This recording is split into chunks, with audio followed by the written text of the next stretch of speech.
If I reflect back on my own social emotional learning and my own development, that I learned so much during my stays at different summer camps.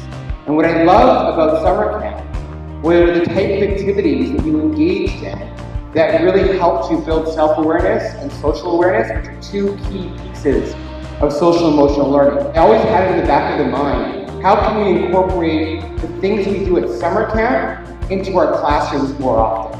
Because I think they can have a very profound effect on our students' ability to build things like community, trust, and self-awareness.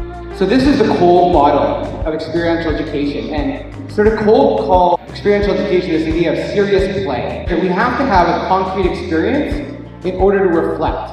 Once we have the experience, then we're able to do some sort of reflection. And after the reflection, we kind of have an opportunity to think about it, and how does that apply to me? And then once I figured how does it apply to me or my community, what am I going to do about it? I'm going to go and actively experiment it, which then changes the next time I do that experience. And sometimes if we're not sure what to do, actually the best people to get information from is not the instructor or the leader or the person who's in charge. Sometimes the best people to figure out what to do are the people around you. So maybe the next time you have a challenge on a math problem or a social studies problem, then maybe there are people around you that might actually be able to help you. And maybe we can use that to move forward to encourage using our classroom and each other to learn from, which is at the heart of cooperative learning.